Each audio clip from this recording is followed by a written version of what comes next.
নমস্কার সবাইকে। আশা করছি সবাই অনেক ভালো আছেন, আমিও ভালো আছি। আজকে আপনাদের সাথে খুব গুরুত্বপূর্ণ একটা বিষয় শেয়ার করব। এটা আমার কাছে মনে হয় খুবই সেনসিটিভ একটা বিষয়। তারপরেও আপনাদের সাথে শেয়ার করছি। জানি না কে কীভাবে নেবেন, তাও বলছি। আমার বাসায় একজন হেল্পিং হ্যান্ড আছে। আসলে উনি শুধুমাত্র আমার ঘরটাই মুছে দেন। আমার যখন বেবি হয় এবং আমার যেহেতু সি সেকশানে বেবি হয়েছিল, তো তারপর থেকে আমি আর ঘরটা মুছতে পারতাম না। বড় ব্রাশ বা মুছনি দিয়ে মুছলেও আমার খুব কষ্ট হতো, আর বসে তো মুছতেই পারতাম না। তো সেই জন্যে ওনাকে আমার বাসায় ঘর মোছার জন্যেই বলা হয়েছিল। তো প্রায় আমার ছেলের বয়স যেহেতু এখন প্রায় 14 মাস, উনি 14 মাসই হচ্ছে উনি আমার বাসায় ঘর মুছতেছেন। তো গতকালকে খুব বাজে একটা এক্সপিরিয়েন্স উনি আমার সাথে শেয়ার করছিলেন। বাজে এই জন্য বলছি যে আমার কাছে এটা বাজে লেগেছে, জানি না আপনাদের কাছে কেমন লাগবে শোনার পরে। আমি যখন উনি বাসায় ঘর মুছতে এসছে এবং আমি যখন দরজা খুললাম, দেখলাম উনি কাঁদতেছে এবং বেশ বোঝা যাচ্ছে খুব ফুলে ফুলে কাঁদতেছে। তো আমি জিজ্ঞাসা করলাম যে কি হয়েছে, আপনার কাঁদতেছেন কেন?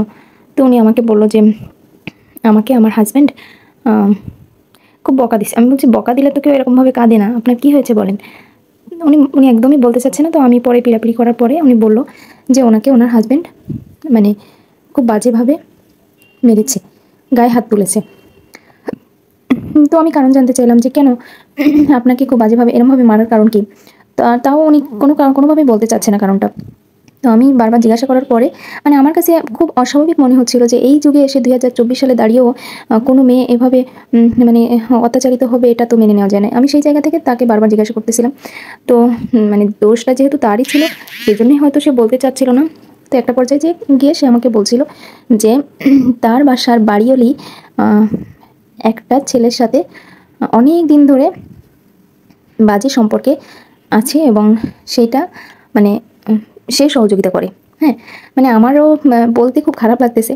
এবং সে সহযোগিতা করে, সর্বক্ষেত্রে সে সহযোগিতা করে। তাকে যদি কোনো গিফট দেয়, সে নিজে নিয়ে দেয়।